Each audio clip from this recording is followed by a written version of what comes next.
बन गालना, रो रो बुलावे वो अपने अपने लालना, दीन देव झूल रहे बन करके लालना, दीन देव झूल रहे बन करके लालना।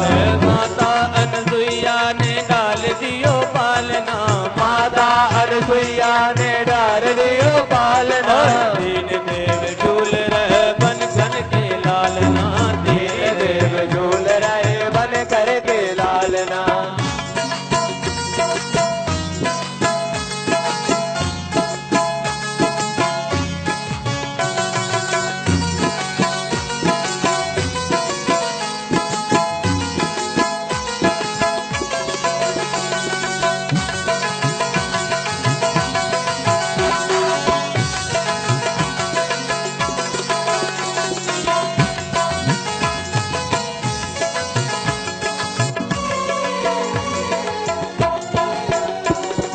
नभ पर विमान चढ़े देवता निहारे, नभ पर विमान चढ़े देवता निहारे, नभ पर विमान चढ़े देवता निहारे, नभ पर विमान चढ़े देवता निहारे। बाल रूप देख देख नयन नीर डाले, बाल रूप देख देख नयन करे ओ, बाल रूप देख देख नयन नीर डाले, बाल रूप देख देख नयन नीर डाले। कैसे फंसे तीनों देव पूछो हालना, कैसे फंसे तीनों देव पूछो हालना, दीन देव झूल रहे बन करके लालना, दीन देव झूल रहे बन करके लालना। और माता अनसुईया ने डाल दियो पालना, माता अनसुईया ने डाल दियो पालना, दीन देव झूल रहे बन करके लालना, दीन देव झूल रहे बन करके लालना।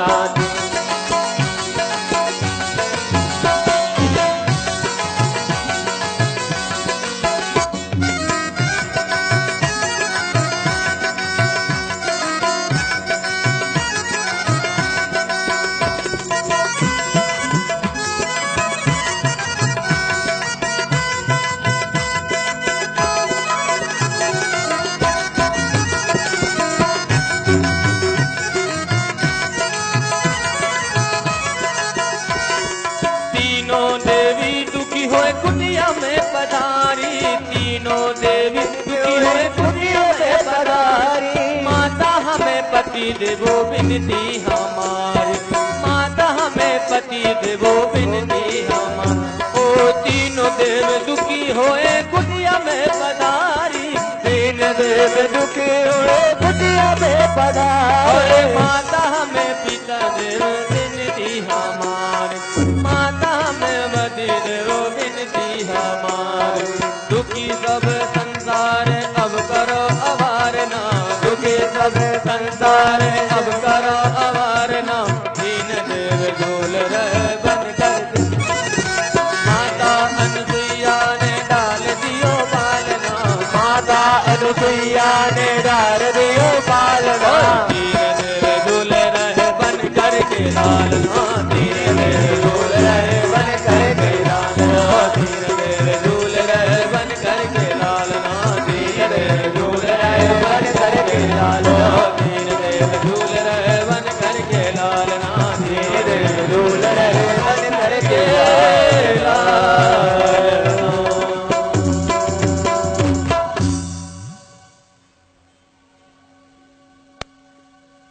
पातिव्रत्य के प्रभाव से माता अनुसुईया ने ब्रह्मा, विष्णु एवं महेश तीनों को अपना पुत्र बना लिया। अंत में नारद जी के कहने पर उमा, रमा और ब्रह्माणी आई हैं, बहुएं बनकर अपने अपने पतियों को वापस लेकर के गई हैं और फिर वरदान मांगा है कि इस बार तो आपको जबरन पुत्र बनाया है, लेकिन आप ऐसा करो जो कि आप लोग स्वयं मेरे पुत्र बनकर के आओ। तब ब्रह्मा जी, भगवान विष्णु और शिव तीनों लोग दुर्वासा, चंद्रमा और दत्तात्रेय के रूप में अत्रि जी के पुत्र बन करके आए हैं। इसके पश्चात महाराज मनु की कन्याओं का वंश वर्णन किया गया। आकुति का विवाह रुचि प्रजापति के साथ में किया गया, जिससे कि यज्ञ और दक्षिणा उत्पन्न हुए। यज्ञ को महाराज मनु ने गोद ले लिया, पुनः दक्षिणा के साथ में ही इनका विवाह किया। दूसरी पुत्री देवहूति का चरित्र संक्षेप से ही सुन चुके हैं, और तीसरी पुत्री प्रसूति का विवाह दक्ष प्रजापति के साथ में किया गया। दक्ष प्रजापति की अनेकों कन्याएं हुई, उनमें से एक कन्या सती नाम की हुई, जो कि दक्ष के ही यज्ञ में आकर के जल करके भस्म हो गई। भगवान शंकर ने बहुत समझाया, लेकिन नहीं मानी। फिर तो पिता के यज्ञ में आई है, पिता के यज्ञ में किसी ने सम्मान नहीं किया है, और सती जल करके भस्म हो गई हैं। भगवान शंकर को मालूम चला है, वीरभद्र को पठाया है, वीरभद्र ने जाकर के यज्ञ का विध्वंस किया है। अब तो सभी देवता लोग भगवान शंकर की स्तुति करने लग गए हैं, और स्तुति करते हुए देवताओं से भगवान शिव प्रसन्न हुए। पुनः दक्ष का वक्र का सिर जोड़ करके दक्ष को फिर से स्वस्थ किया है। अब तो दक्ष हमेशा में ही करता रहता है। जो ज्यादा में करता है ना, उसका किसी ना किसी दिन तो सिर कट ही जाता है। इसीलिए संत कहते हैं, मैना ने मैना कही मोल भयो 10-20। मैना ने मैना कही मोल भयो 10 शीश। बकरी ने में कही तो आप कटायो शीश। इसलिए कभी भी किसी भी चीज का अहंकार नहीं होना चाहिए। अहंकार करके हम लोग जाएंगे कहाँ? भगवान शंकर ने कृपा करके दक्ष का यज्ञ पुनः संपन्न कराया है। वही सती जो कि दक्ष के यज्ञ में जल चुकी थीं, उन्होंने मरते समय भगवान से वरदान मांगा। सभी लोग कहते हैं कि भागवत में शिव विवाह नहीं है, लेकिन भागवत के 7वें अध्याय के 58 चौथे स्कंद के 7वें अध्याय के 58 एवं 59 श्लोक में 2 श्लोकों में शिव विवाह की कथा आती है। भगवान शंकर सती के वियोग में व्याकुल होने लग गए हैं। यही सती अगले जन्म में जाकर के सती जाए हिमांचल जी के यहाँ जाकर के सती ने जन्म लिया है, और फिर पार्वती का रूप, पार्वती का नाम पाया है। नारद जी ने आकर के पार्वती जी को धर्म का उपदेश दिया है। पार्वती जी तपस्या करने के लिए चली गई हैं, और फिर भगवान शंकर उस तपस्या से प्रसन्न हुए। ब्रह्मा जी ने आकाशवाणी से कहा, तुम्हें वही पति प्राप्त होगा जिसके लिए तुम इतनी कठिन तपस्या कर रही हो। अब तो पार्वती जी की तपस्या छूटी है। भगवान शंकर ने सप्तऋषियों को भेजा है, जाओ जाकर के पार्वती की परीक्षा लेकर के आओ। सप्तऋषियों ने पार्वती की परीक्षा ली है, परीक्षा में सफल हुए हैं। ऋषियों ने आकर सुनाई है ब्रह्मा जी को।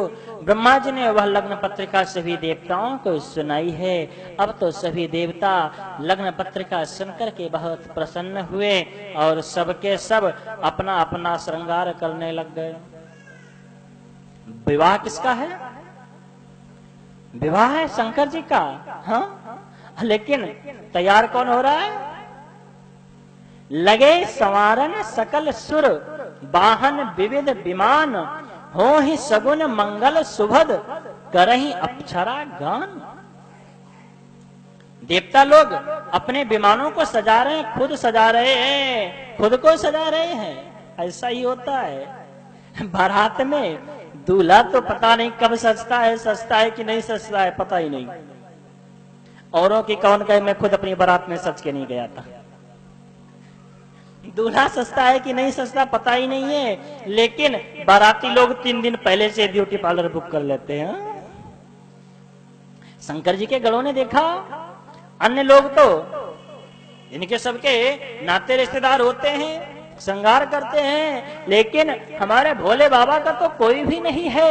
फिर अब तो हमें ही श्रृंगार करना पड़ेगा।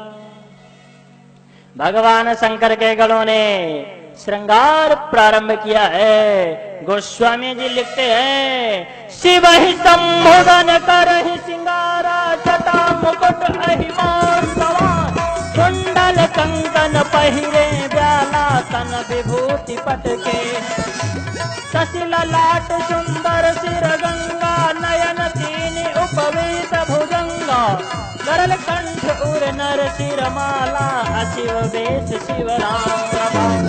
शिव संबोधन कर सिंगारा, जटा मुकुट अहिमार सवार, कुंडल कंकन पहिरे ब्याला, तन विभूति पटके हरिशा, तन विभूति पटके हरिशाला, तन विभूति पटके हरिशा। भगवान शंकर के गणों ने आज भगवान शंकर का श्रृंगार प्रारंभ किया है, लेकिन ध्यान देना, श्रृंगार नहीं हुआ है। फिर श्रृंगार तो छोटा सा होता है, यहाँ तो श्रृंगार है, बहुत विचित्र श्रृंगार है। एक गण ने कहा, भैया तुम श्रृंगार करना जानते हो? बोले हाँ। कैसे करोगे? कभी झांकी बनाइए? बोले हाँ। कैसे? बोले अच्छा एक बात बताओ, दूल्हा का श्रृंगार कैसे किया जाता है, क्या क्या होता है?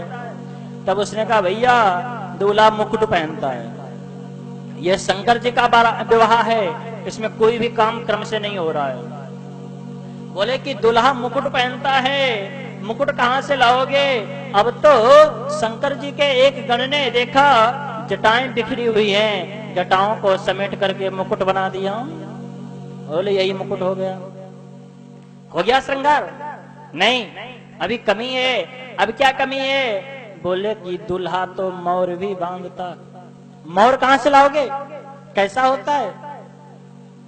बोले मोर सेहरा ये छोटा छोटा आंखों के सामने चेहरे पर लड़े सी लटकी रहती हैं। बोले ठीक है। गया कैलाश में दौड़ता हुआ छोटे छोटे सांपों को पकड़ लाया, जटाओं से उनकी पूंछ बांध दी, फन नीचे लटका दिया और कह दिया कि कोई भी हिलना नहीं, डुलना नहीं जब तक बारात में आ गया। जटा मुकुट अहिमौर संवारा, अब तो सांपों का सेहरा बांध दिया। बोले अब श्रृंगार पूरा हो गया? नहीं भाई, कुछ कुछ कमी लग रही है। अब क्या कमी है? बोले कि दूल्हा कुंडल पहनता है। कुंडल कहां से लाओगे? सोना चांदी महंगा चल रहा है, कुंडल कहां से लाओगे? तब कहते हैं भैया कुंडल के कैसे होते हैं? बोले पीले पीले होते हैं। अच्छा। गया पास में दो पीले पीले बिच्छू घूम रहे थे, उन बिच्छू को उठाया, शंकर जी के कान में उन बिच्छुओं को चिपका दिया, बिच्छुओं से कह दिया जरा सा भी हिलना नहीं, अगर हिले तो समझ लेना। अब तो थोड़ी देर तक तो बिच्छू चिपके रहे, भूल गए गढ़ का आदेश, इधर उधर घूमने लग गए। वापस ध्यान आया, गण ने मना किया था, कान में आकर के फिर से चिपक गए। इस दृश्य को तुलसीदास जी ने अपनी दिव्य दृष्टि से देखा और उन्होंने लिख दिया, चलत कुंडलम शुभ्र नेत्रम विशालम प्रसन्नानम, चलत कुंडलम शुभ्र नेत्रम विशालम, चलत कुंडलम प्रसन्नानम नीलकंठम दयालम, प्रसन्नानम नीलकंठम दयालम, प्रसन्नानम नीलकंठम दयालम, प्रसन्नानम नीलकंठम दयालम। चलत कुंडलम, है कोई संसार में ऐसा जिसके कुंडल भी चलते हो? लेकिन हमारे भोले बाबा के कुंडल भी चलते हैं। बोले अब तो श्रृंगार पूरा हुआ? नहीं भाई, अभी भी कुछ कमी है। अब क्या कमी है? बोले कि दूल्हा कंगन पहनता है। कंगन कहां से लाओगे? कंगन भी पहनता है? बोले हाँ।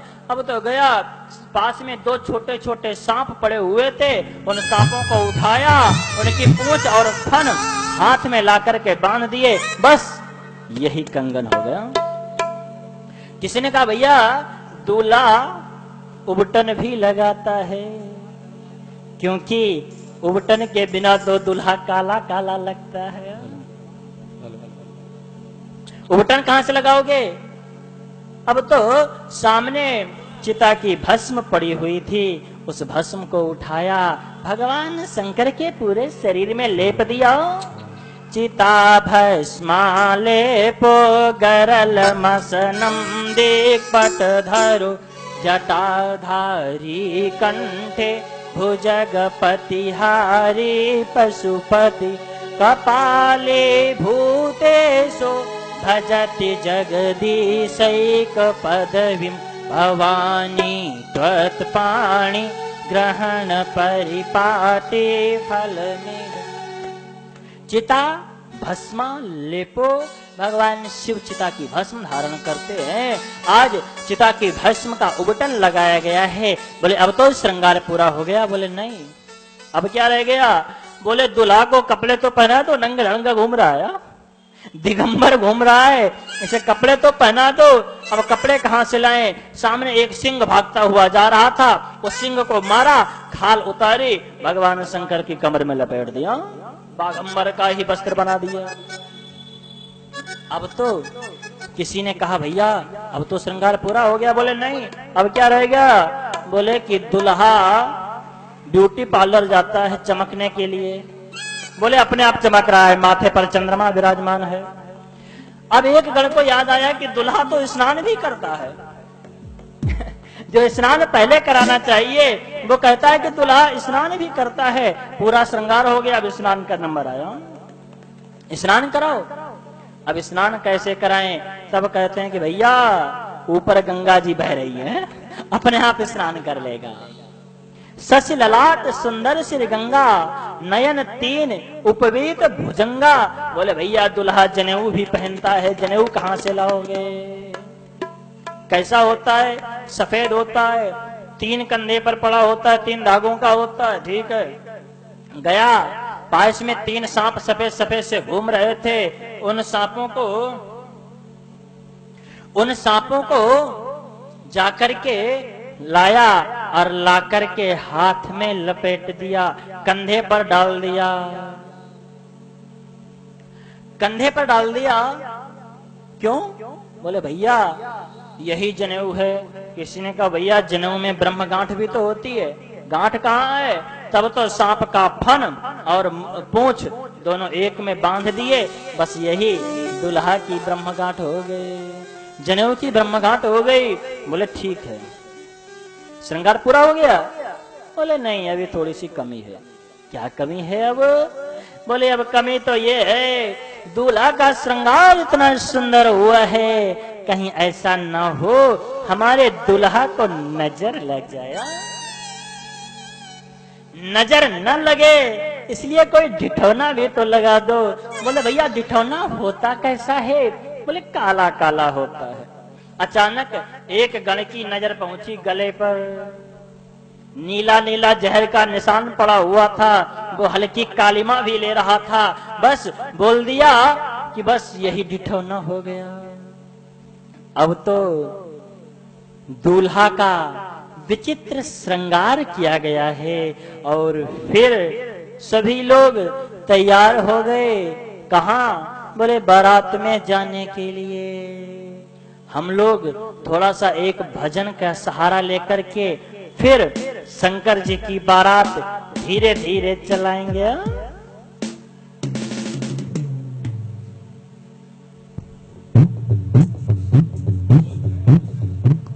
बोल शंकर भगवान की जय। अच्छा एक बात बताओ, शंकर जी की बारात में कौन कौन चलेगा? कोई नहीं जाएगा? हाँ, शंकर जी से इतनी दुश्मनी है? अरे भाई अगर राम के भक्त हो